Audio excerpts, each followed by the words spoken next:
Coming back on the air. Johnny? You're still afraid. I'm not afraid. There wasn't a sign of life and death.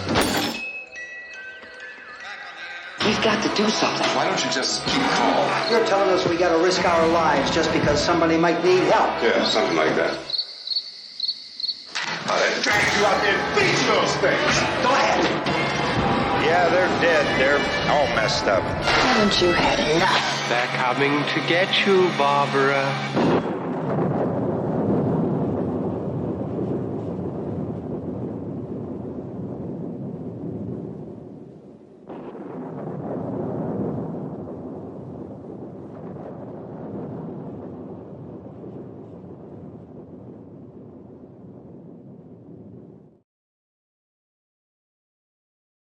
Everyone, I'm Joe Senna, president of Fourth Castle Micromedia. We're known best for our streaming horror channel, the Monster Channel, and the Stabby Road podcast. I'm guest hosting this evening for NIGHTcast, the official Night of the Living Dead podcast, and it's an honor to be here. Thank you all for coming.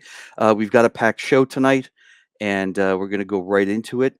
And I'm going to bring on board one of the other behind-the-scenes folks of the new Night of the Living Dead initiative. I'm going to introduce you all to our friend from across the ocean, Daz Sargent. Daz Sargent is a jack of all trades. I'm sure he'll be able to tell everybody exactly what we do, and he'll fill us in a little bit more about our special guests. So I'm about to bring Daz on. Daz, make sure you have your pants on. Here we go. All right, Well, Joe. Daz, how are you, sir? I'm good. Yeah. Good. Thanks for taking the time. So, Daz, if you don't mind, for the rest of the audience who's as our audience is growing and they're starting to learn the people behind the scenes, can you let everybody know exactly what you do for the Night of the Living Dead team? And just remember, we've only got an hour for the show. Yeah. All right. Okay. No, it won't take long. So I've been working with Gary and Jim for the last couple of years, and mostly do the social media postings and the graphics to share on social media. But I also did the website, the image10.com website, and we just recently set up the Shopify store on there. And so with me doing the social media stuff, we were looking to obviously build more followers and reach out to newer people, and so Gary mentioned to see if we could find some other popular social media people, who could help us like push out more information, to get other people on board. So I'd been following people on Instagram for a couple of years, horror influencers, and one of them was Pure.Horror. So I said to Gary, there's this girl called Pure.Horror. She lives in UK, but she's got, I think it's around 140,000 followers. So I said to Gary, what if I drop her an email and see, I knew she were a fan. I'd met her a couple of times at previous shows in England, and I watched the videos, and I knew that she could do the live streaming and probably be a really cool person to ask if she wanted to be on board with Image 10. And as a Night of Living Dead fan, that's excellent. That's excellent. So, well, we're very fortunate that you were able to get in contact with her, because in the time that we've been working with her, I've at least started paying a little bit more attention to what she does and just how integrated she is in the horror community. So, to be honest, we're all kind of lucky to have her, and thank you, Daz, for making that happen. So, the next thing we're going to do is we're going to bring on the man, the myth, ladies and gentlemen, coming from a very historic location for all of us Night of the Living Dead fans. I'm bringing on board the esteemed member of Image 10, Mr. Gary Striner. All those fancy words. Gary, good evening, sir, or good morning No, for us. no. It's odd to see you in the sunlight. Yes, exactly. Well, it's fun to be here. I'm in the chapel that we, of course, had the fan base contribute near $50,000 to bring it back and save it. And probably one of the most memorable occasions of my life, apart from perhaps making the film in the first place.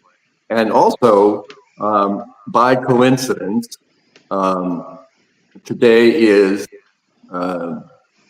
this is going to show a day later.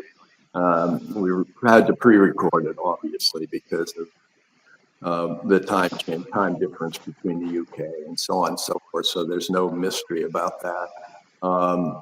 But this day, when it's actually being recorded, is the 56th anniversary of the film.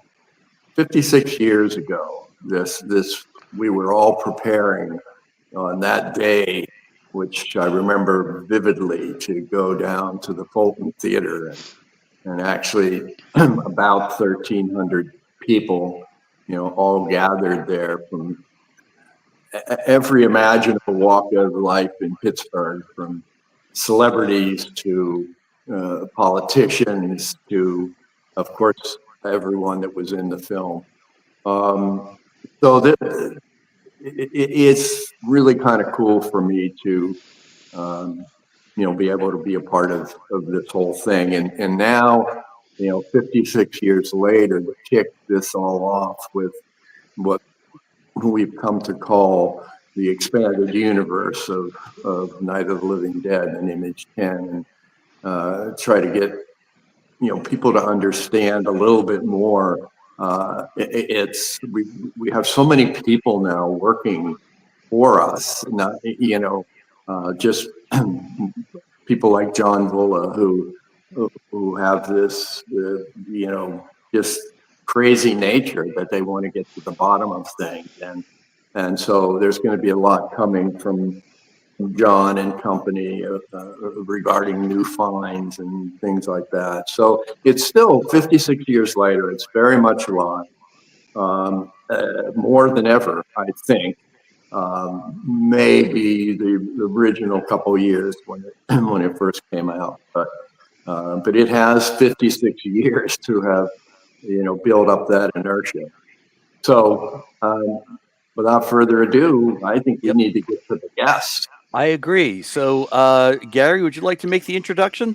No, you're Okay. the host. All right. So, ladies and gentlemen, we're privileged to bring on board horror influencer and brand ambassador, our new favorite person on the team.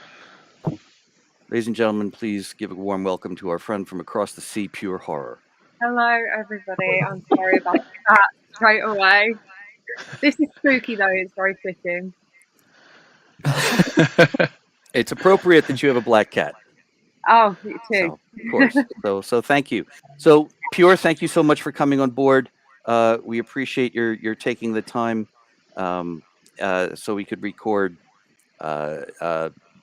We've already thanked Daz for bringing you on board the team. And before the show, you and Gary were having a wonderful conversation about what horror means to you, and Night of the Living Dead. So I'm just going to ask you guys to continue that conversation. Cool. Yeah. Gary, that's your cue. We'll get it started. And no, it is an interesting fact that there are a few women involved in horror. I would say percentage-wise, it couldn't even be 10%. You may have a better, focus on that even than me, Pure. But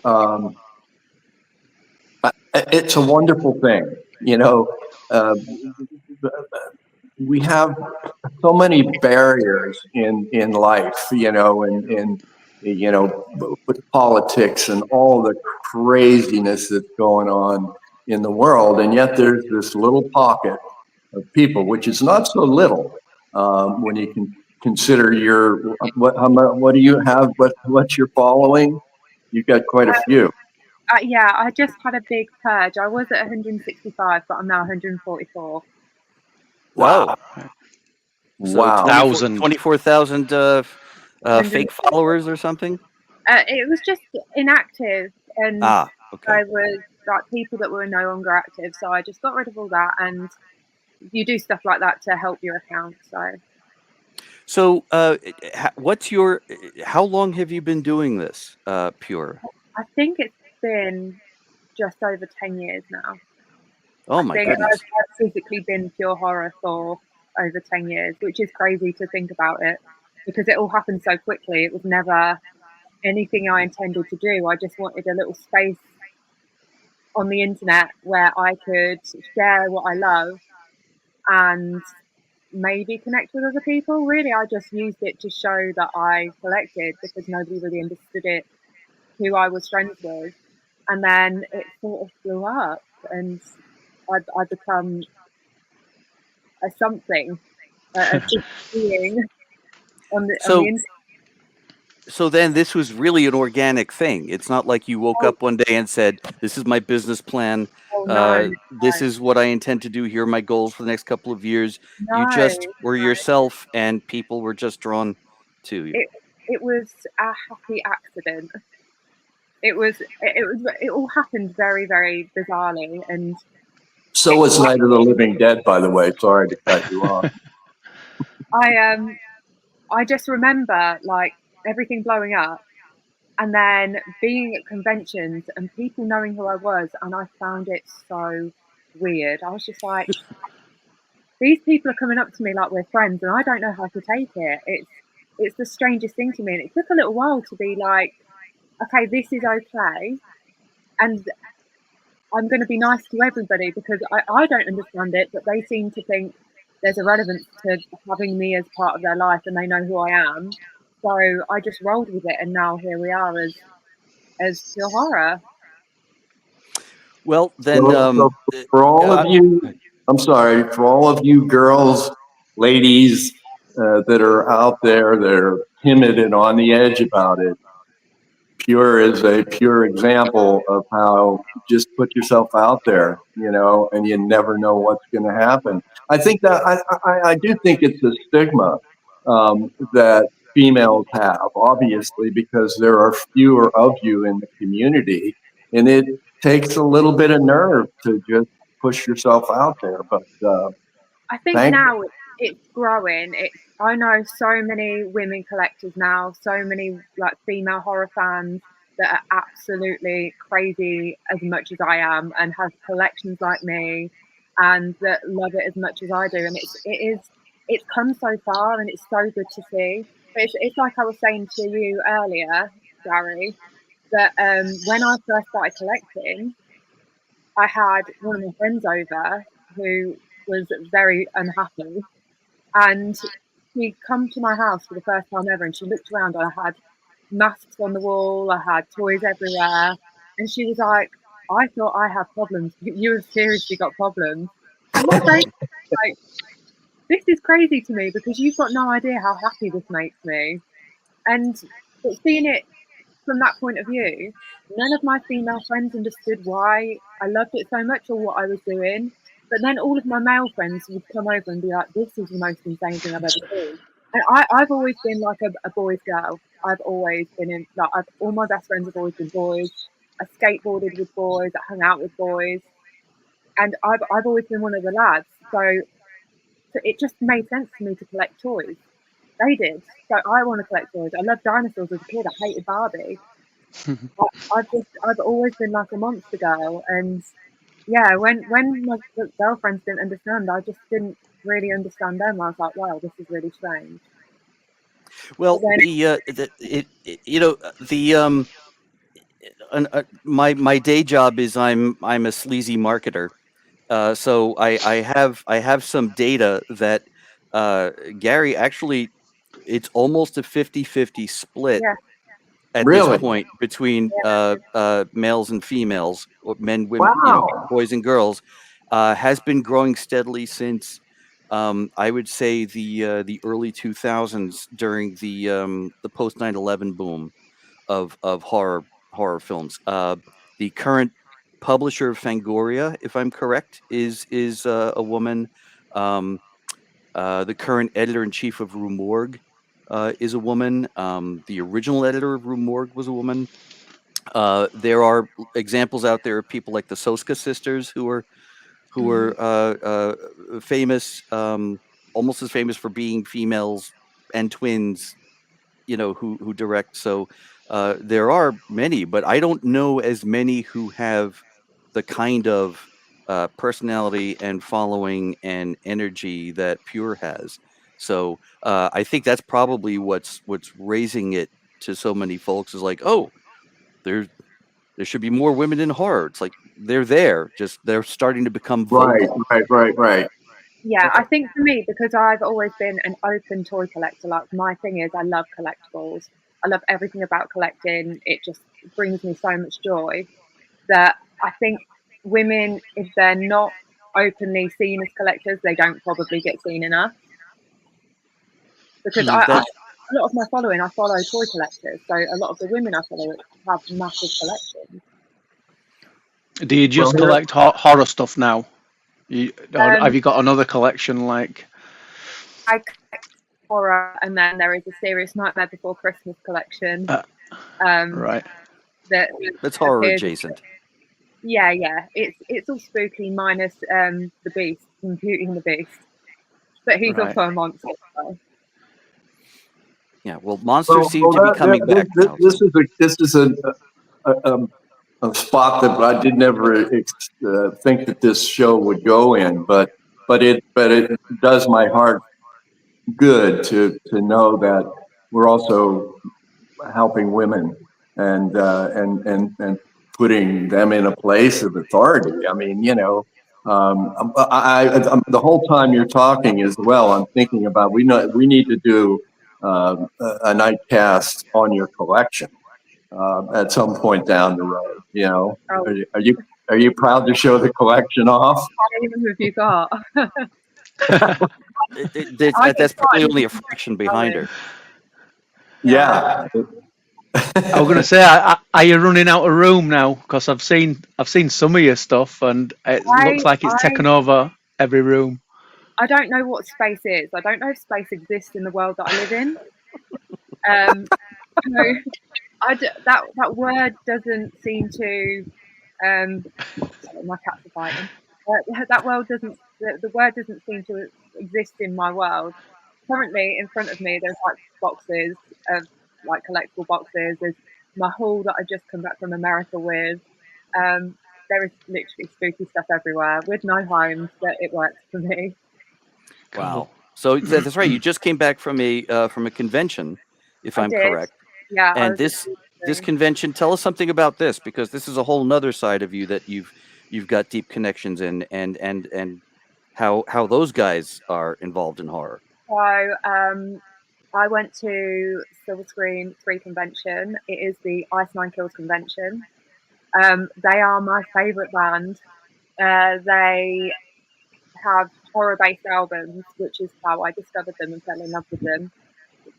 And it was their third year of this convention, so I thought I had to go. But I get I got reached out to and done an interview with them for a few years back, and since then we've been in touch. Oh, sorry. It's the cat wife. My best friend is also the guitarist in the band, so I went out and went to the convention. It was phenomenal. It was one of the best conventions I've been to. The guests were amazing. The experience is so good, and I love meeting people that I'm not going to get the chance to meet in the UK. Like, I love being stopped. I love talking to people. It was amazing. But yeah, Ice Nine Kills, like, they've done something that no other band has ever done, and they are bringing a whole new audience to horror, and they mean so much to me. Just to know that they can do that and that they are doing that, it's important. So, and those guys integrate actual horror films or characters into their work. So whereas most bands would typically, right? So And they just, I think they just announced that they're doing the song for the movie Terrifier 3. They have the official song and video. Oh, so I'm saying this now out loud that boy, wouldn't it be great if they did a song about the Night of the Living Dead. So if you're listening, guys, we should do some. Call Gary. Well, we know someone that has a direct line to them. Maybe we could twist her arm a little bit to make that mention. There's always that. I'm going to get rid of that because he's absolutely tearing this place up. I'll be 1 second. Okay, so the thing about this group that she'd been, I'm bringing it up because it's only a very recent development.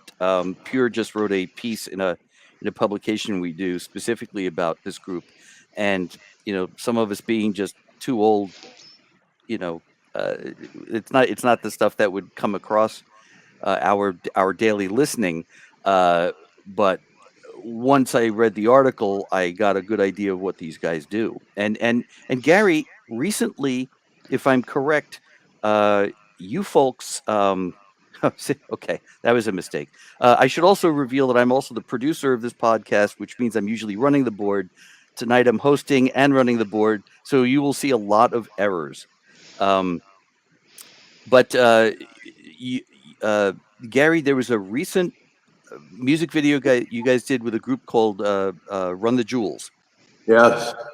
And it also starred, if I'm correct, a couple of guys from The Walking Dead.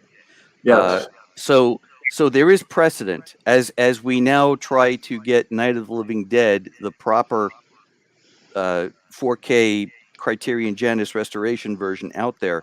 There is precedent for bands who are like, yes, we would like to do something with footage or reenactments or anything from Night of the Living Dead and put it in their content. And the song Night of the Living Dead, it was done by the Misfits quite a while back. Right. And the Misfits were my time. You think I would have known that? The great thing about all that we're talking about here is, when Run the Jewel came to us, they did it so properly. I mean, Norman Reedus and Greg Nicotero were the lead characters in this piece, and they really did it with high quality.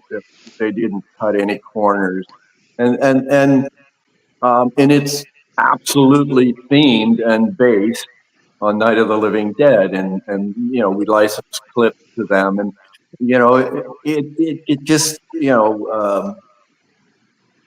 it's what we need. These are the kinds of opportunities, and I'm not a listener or a fan of Run the Jewels.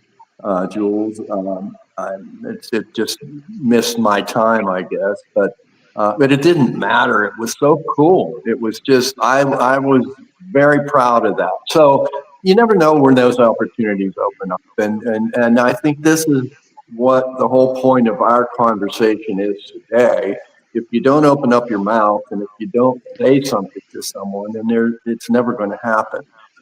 And this is our, I guess, sort of way of trying to move in to the next generation, if you will, and try to communicate with them the way they communicate now.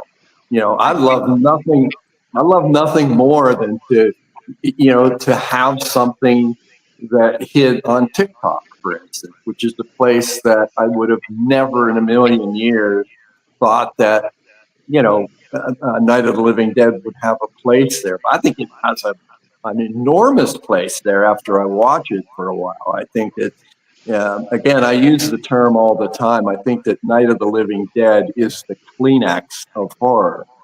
Everybody knows it. Even the young kids know it. They might never have seen it. But this is kind of the dynamic that we have here with this film. And I think that hopefully associations Pure, like with you, that it's just going to give it a chance to spark off somewhere else, and And you're again the perfect host for that, because you've had spark offs in a million different ways all throughout your whole career. Yeah, So- I think that on the base of music, with like horror, bands have always used horror within their elements, especially more alternative bands. But with Ice Nine Kills, they've done it in a way that makes people want to explore. In their videos, they dress up as the characters. So after this younger generation has seen it, they want to explore what they're singing about. And I think that's what's so great about them. It's that it has introduced people that would not necessarily have thought about watching horror movies into this world of horror. And with their convention, they bring that together. They bring the music and the horror, and they bring it alive. And you just see like this new generation amazed by this like horror world. It's incredible. So if so, given how immersed you are in horror and how you've made it your mission to evangelize the genre to the rest of the world or anybody that you could be in contact with, I'm curious about your experience and your feeling about Night of the Living Dead, or the whole oeuvre of the Romero verse, things like that, because I'm noticing that folks around your generation, it's going to make us feel old, but when they refer to classic horror, they're talking about the Jasons and the Freddys, and my brain goes back to the Universal monsters, and I think, okay, so how does Night of the Living Dead resonate with folks like yourself? So Night of the Living Dead was the first Romero movie I ever saw, and I was in love with zombies. I was in love with everything he'd done. It was my introduction into a world that I wanted to be in. I wanted to be part of that and what he was doing. And for a very long time, I didn't even know who Michael Myers was. Like, I hadn't discovered the slashes. I was just so immersed in this world of Walking Dead. There we go. That was my love, and that has stuck with me. Like when George passed, the day after, I went and had his face tattooed on me, because he played the biggest part in what my life is now. He brought me horror. Like the first horror movie I ever saw was like the first one that ever had a big impact on me, where I was just like, I now have to be part of this, was that I saw Halloween. But Michael Myers was never a thing back then for me. I saw Halloween, loved the whole ghost sheet situation, and then went off and instantly went into like zombie movies. It was I've seen this, and now I'm gonna go and buy a movie, and it happened to be Night of the Living Dead. And that's how I sort of started relating to all that. And I watched that film over and over again, and I just remember being like, if this happens to me, I need a Ben, because I am useless. I am gonna die if this is a thing for me. Like, I'm like, they've just got to shoot me. I can't be eaten. I don't want to change. I need to find a Ben.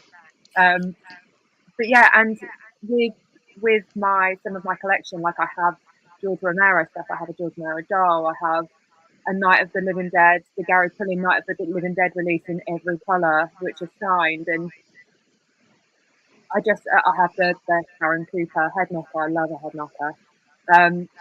But I loved that world so much.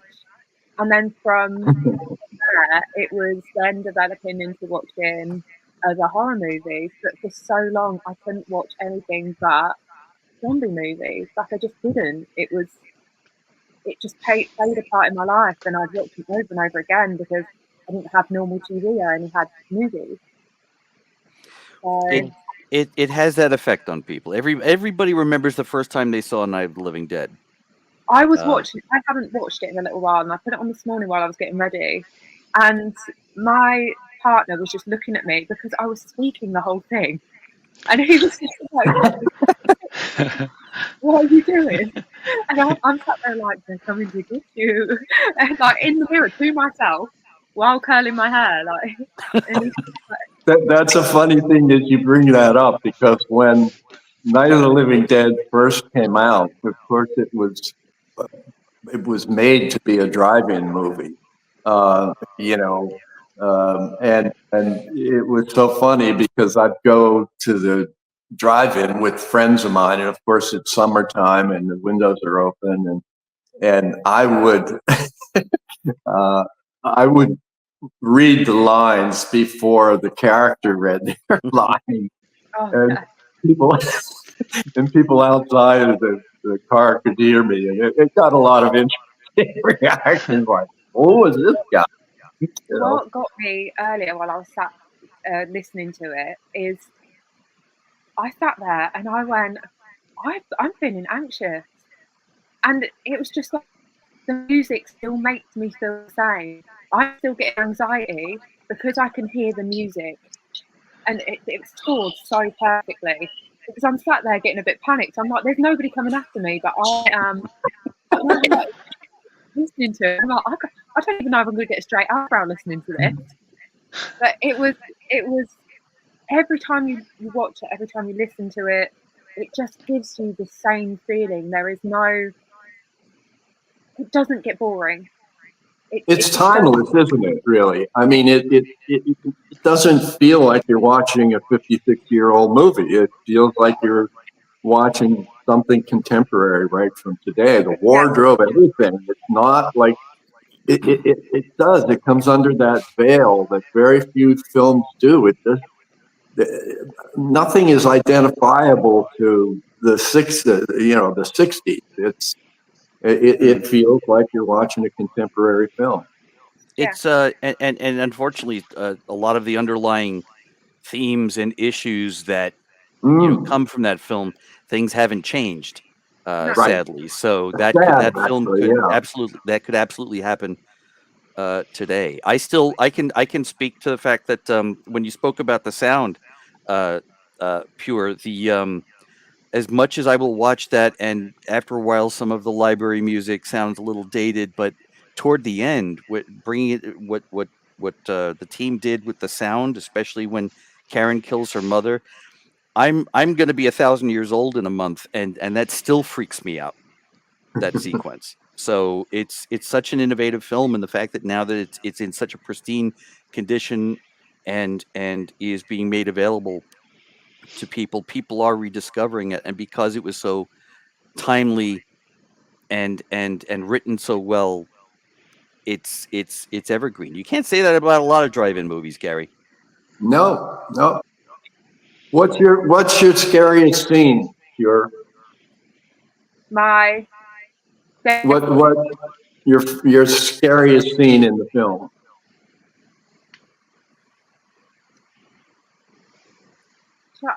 I think it's the idea of like at the start they're just messing around, and that was actually someone that was going to kill them. Like instantly, for me, I used to mess around all the time. Like, I used to mess around, play fight, it used to wind me up.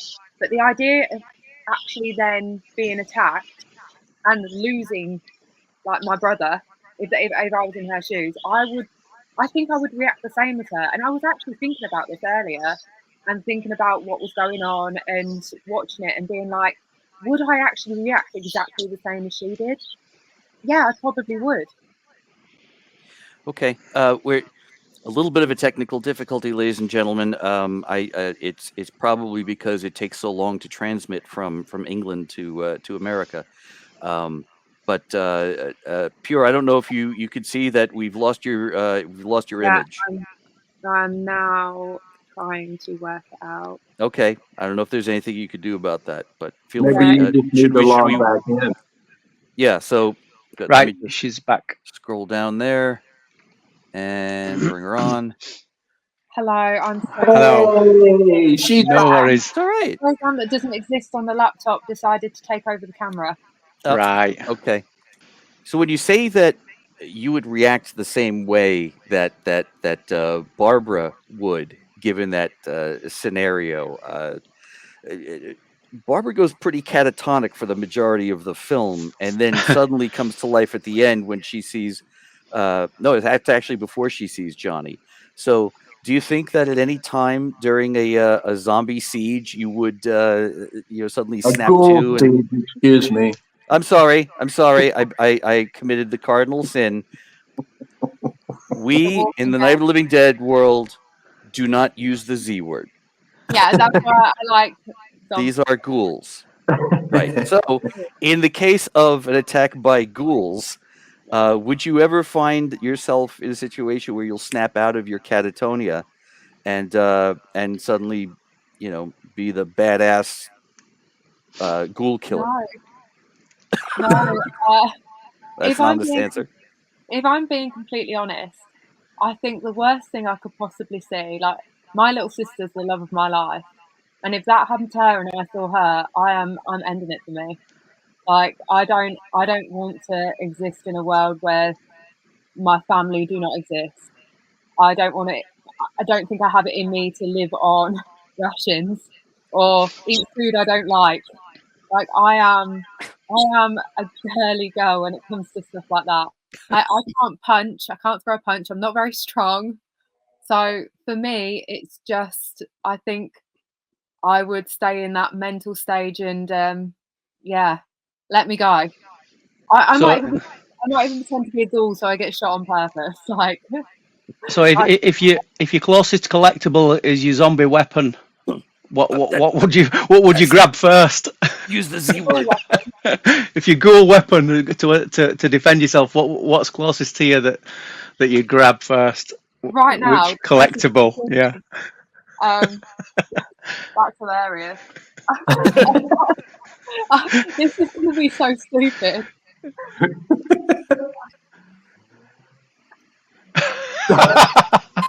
That might do it. It's so soft. I mean, I might knock them out a little bit. But Is it a coin bank? no, it's a horror baby. These are the new horror babies, and they got confused to where the blood should be compared to the. Yeah. This is a whole situation of a collectible.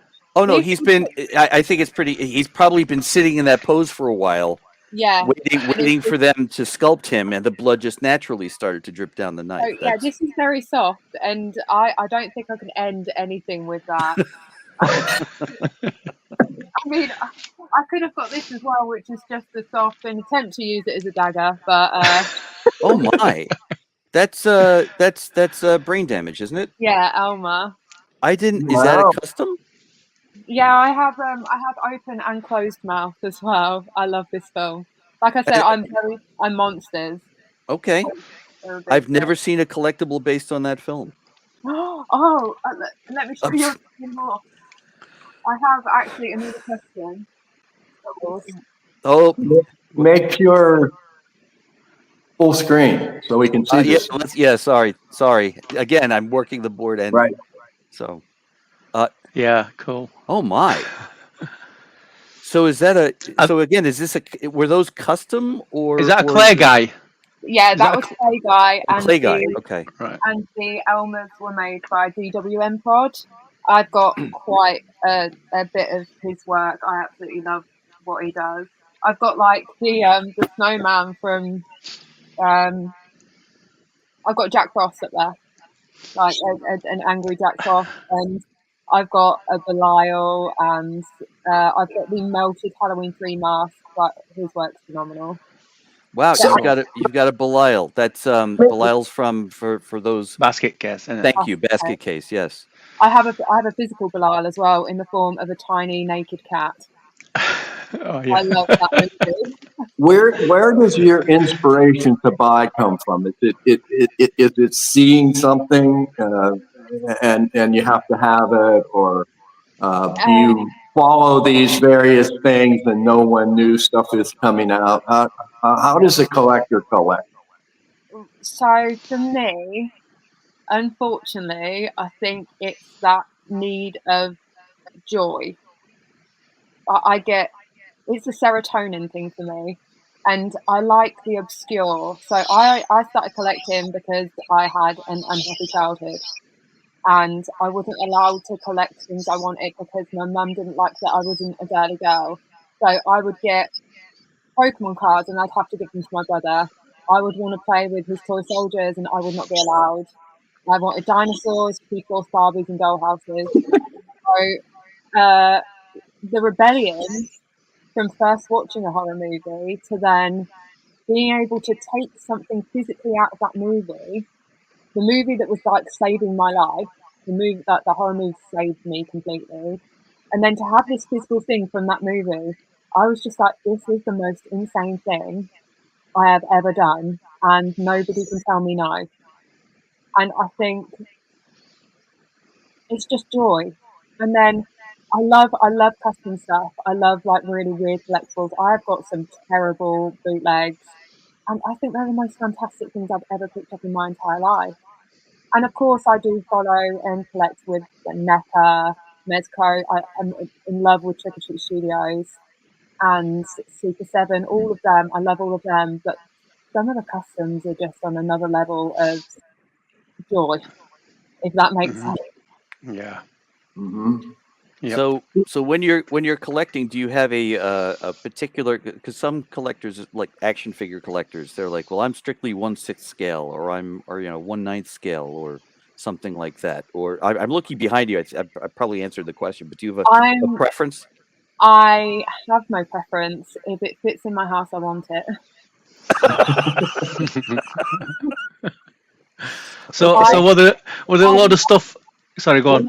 Michael Myers collection, because that was the first thing that I sort of could relate to, and it was like somebody else's life is not good also, and I love everything about this. So Michael Myers has been a massive deal for me for a very long time, but I collect generally anything that I see and I just think I can't live without that.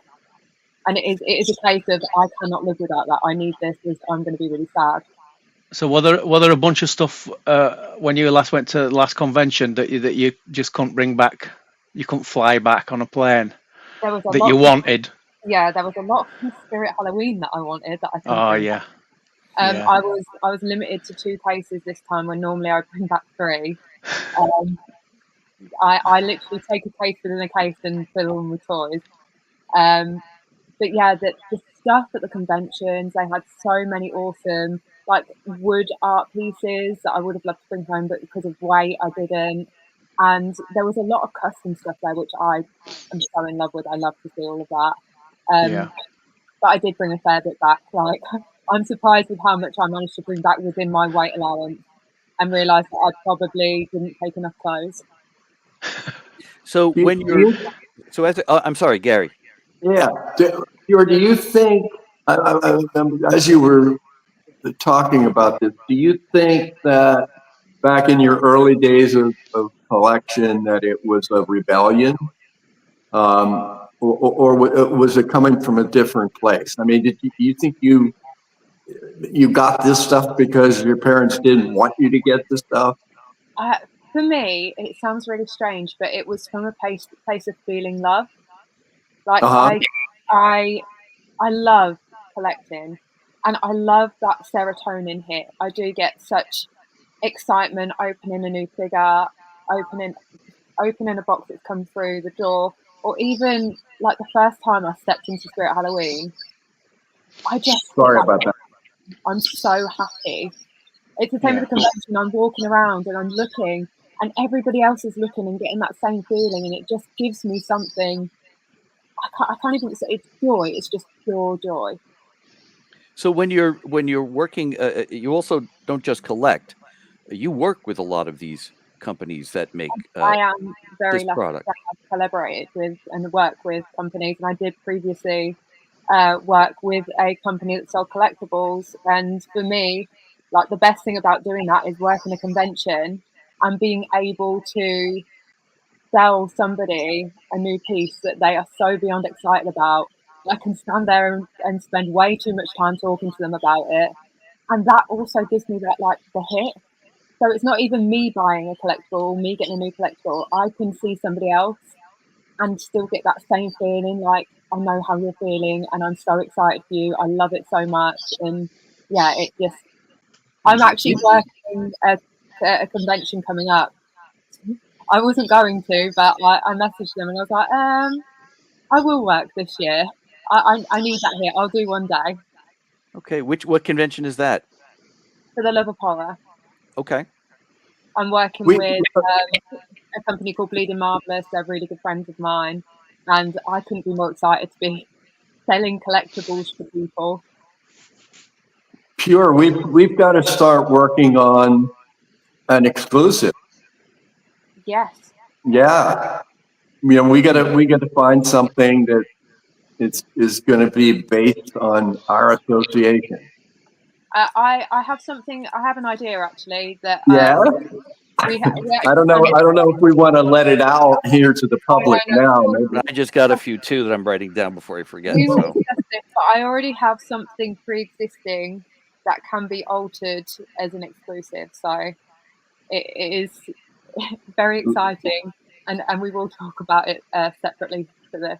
Okay. Yeah, let's get on it. I think that's, and again, I to me the best ideas and I don't know the purest, if you will, is just these inspired things. I mean, just talking to you, you exude this positive thinking about this, and I can just see and hear from you, you know, talking your joy about this. So let's make that work. I think that's what these associations have to be about. It's not just selling product. It's what's going to, you know, send those shivers up somebody's spine. You know, that's the joy. Like, I understand it's a purchasable thing, but having somebody buy their first collectible, like I've been there for a lot of people's first collectibles, and I've been crying. Like, just the joy of them being like, I've wanted this forever. I'm stepping into it. A lot of people have also told me that because of me, they collect. Again, it makes me emotional because I love that for somebody, because I know how it feels to love collecting. I know how it feels to be. It's important to me. So having these things that you can sit and watch the movie. The amount of times I sit and watch a movie holding an action figure. right. A really good example, not quite a horror, but I'm a Harry Potter fan as well, and I like Aragog, and I will reenact the Aragog death scene with my Aragog plush, and then I put him away until the end of the until I start it again. It's so ridiculous, I know.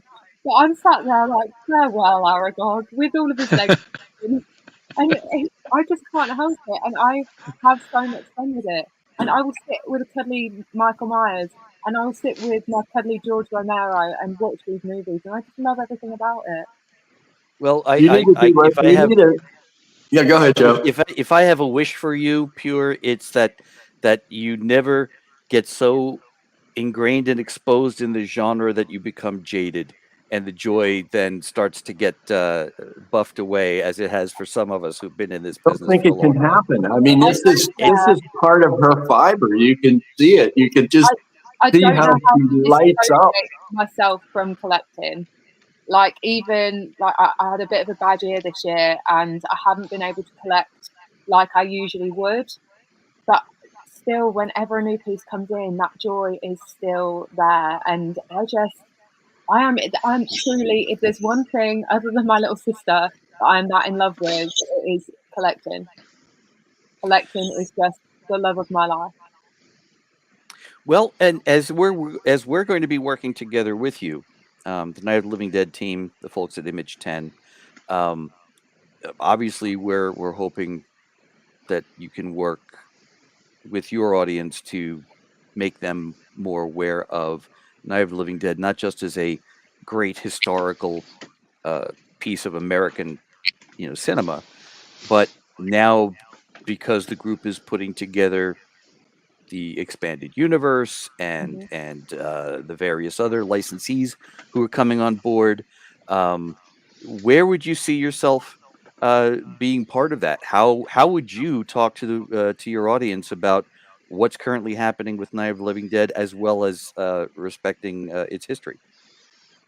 For me, I am into the encouragement of watching it, but I will also be into the encouragement of the merchandise.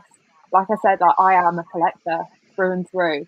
And the way I can relate to people or make people understand how I feel with something is by the collectibles. And I know, like, we've previously spoken about collectibles that have already been released and who you're working with. And it is a case of watch this movie and then look at what you can get.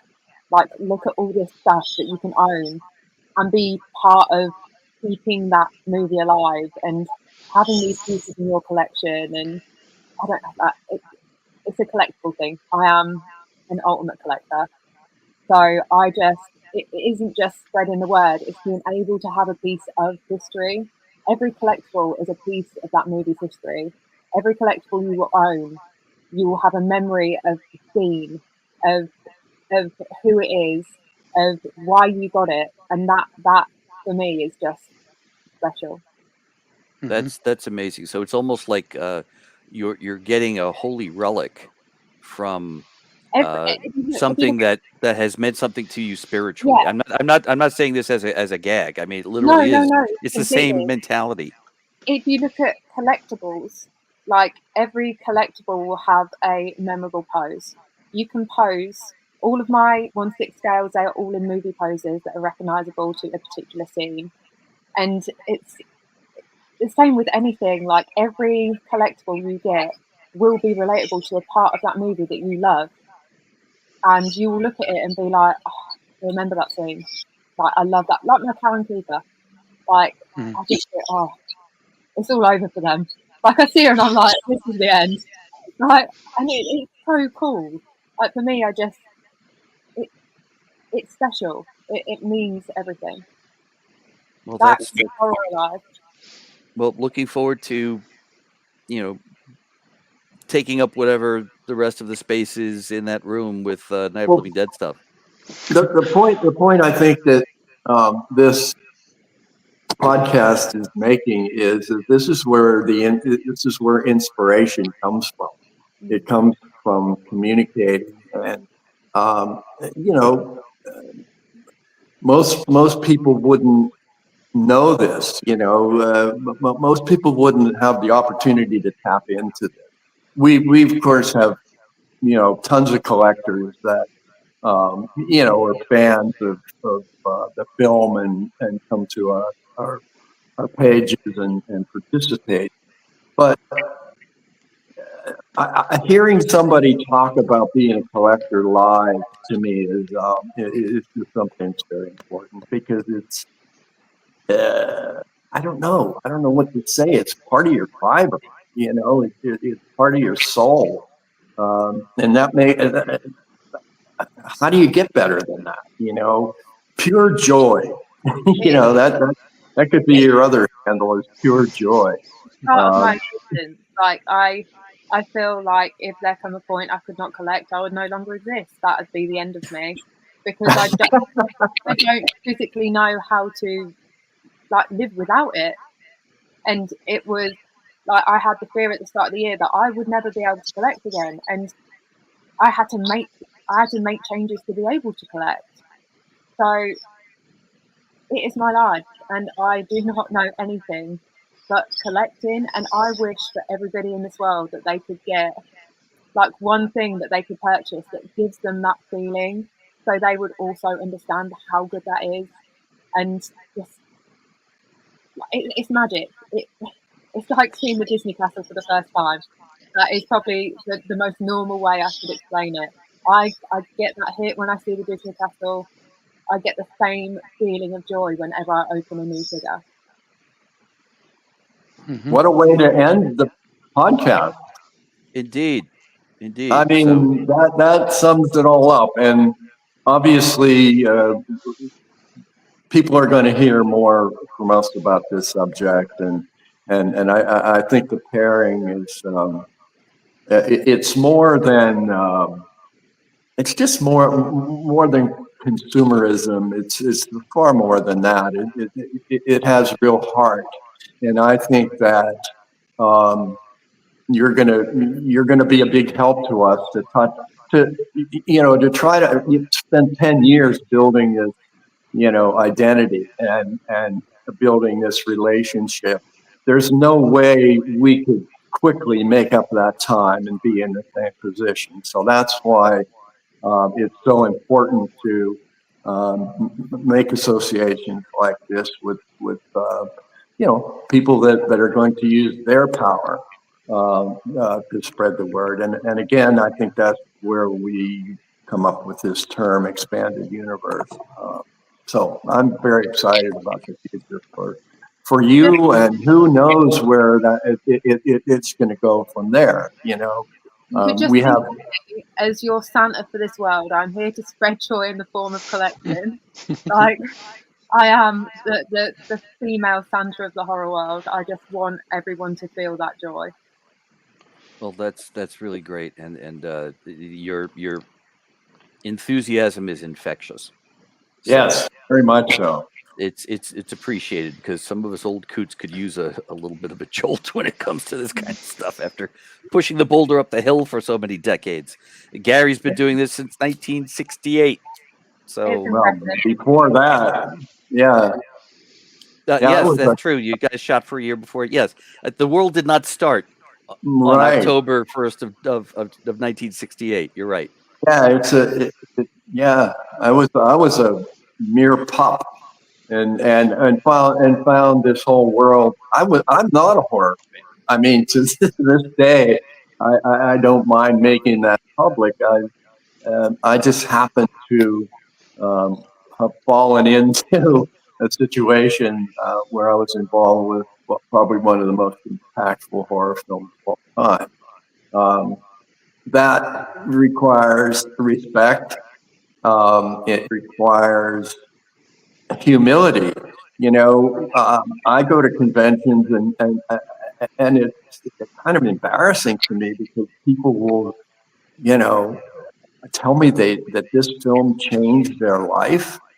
And in the beginning, I know that I just looked at them and said, come on, what sort of a life do you have if it could have been changed by this film? But no, those are the simplest and purest forms of appreciation, and they're very personal.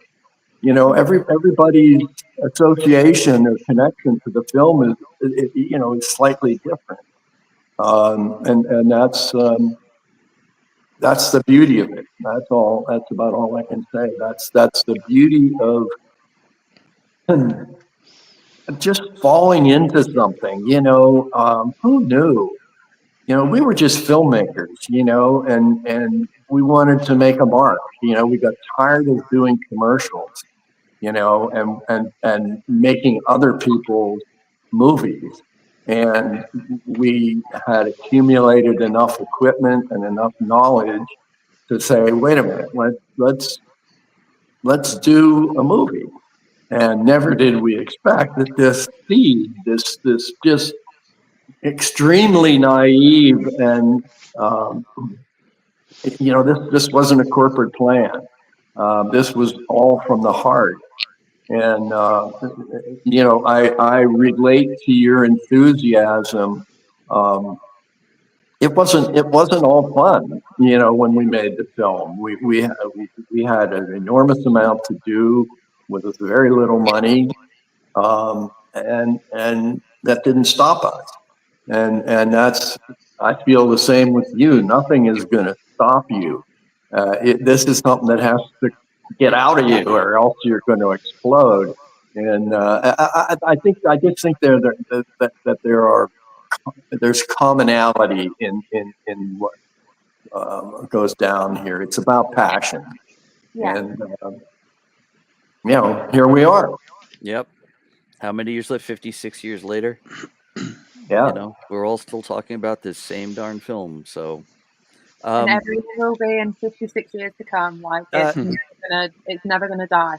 Yes. They don't die. That's what we have to prepare for. We have to, that's another thing, that mortality enters into this whole thing. And you know, I'm not going to be around at some point in time, you know. And so then what happens? You know, who carries the torch? Who you know, who promotes it? It will always be around. Somehow people will always be able to find it. You know, but they're going to, what they're not going to have is this direct connection to it, you know. So that's why I think it's so important to do things like these podcasts and really that whenever this all happened in 2008, you know, which was another you know, marked year for the film.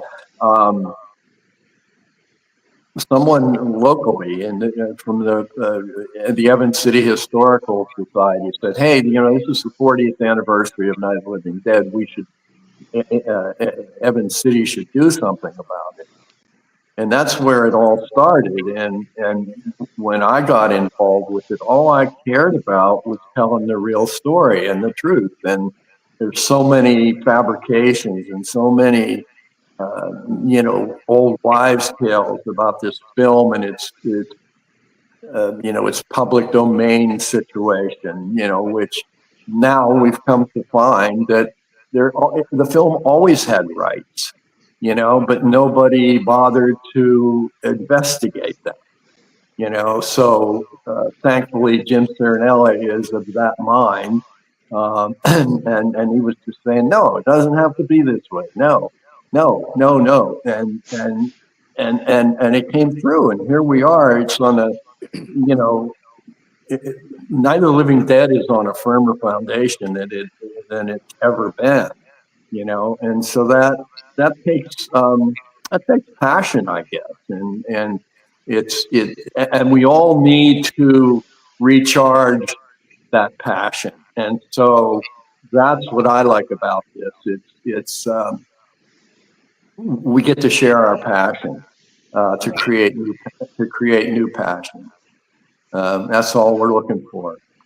Build this film up as high as it can possibly go while I'm still alive. That's my mission. And that's where the collectibles will come in. They will be the relics of memory. And it's like with Fright Rags. I have the Fright Rags collectibles.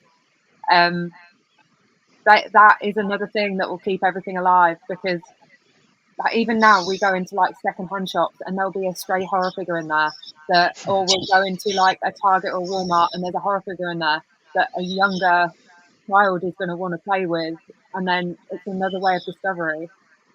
So horror collecting will keep it alive. We could lose all media and still have these figures.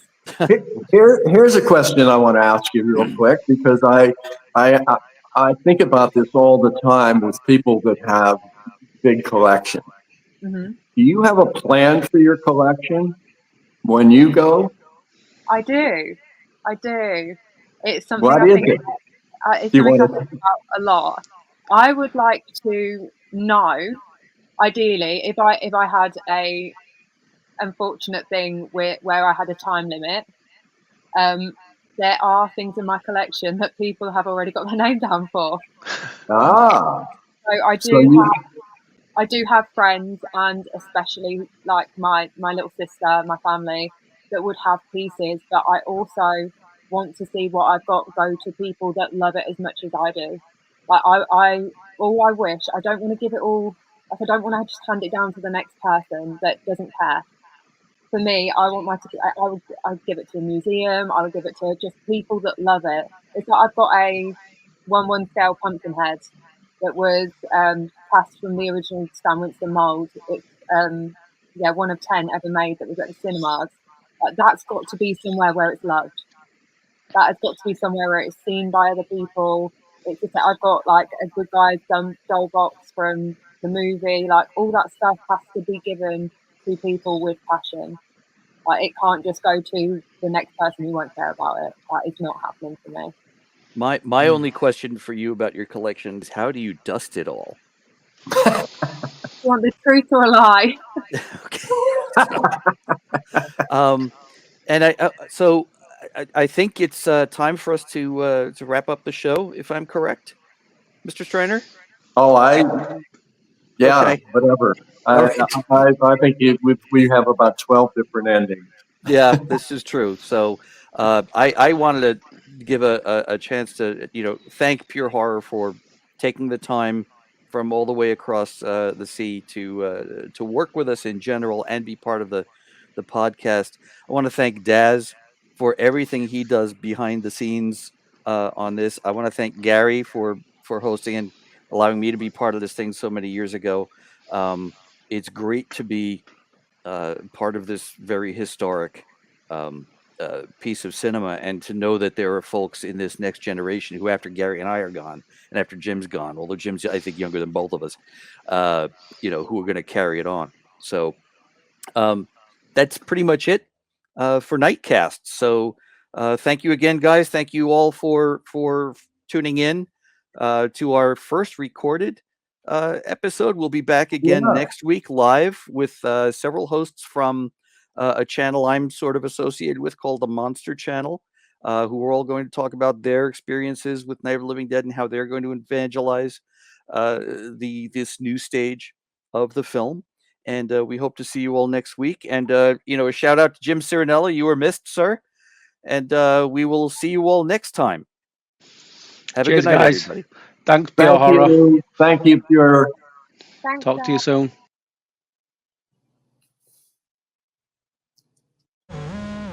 You better watch this and try to understand what's going on. This is the latest disclosure. The official Night of the Living Dead store is now open for everyone. You're crazy. They have everything we need. That's my point. Important, isn't it? Yeah, something like that. It's hard for us to believe that there are official licensed products now available, but it does seem to be a fact. I made my decision, now you make yours. We've got to do something, and fast. Tell us what to do. Make your way to the official Night of the Living Dead store as soon as possible. Where is it? Seems like it was pretty far away. Forget it. It's at least a mile. Well, we better leave soon. If I could only call the folks. They might even be there. We're able to report a definite course of action for you. Go to the official Night of the Living Dead store now. Oh, I'd like to leave. Well, one of us could try to get to the car. Go ahead, go on. I'm going with them.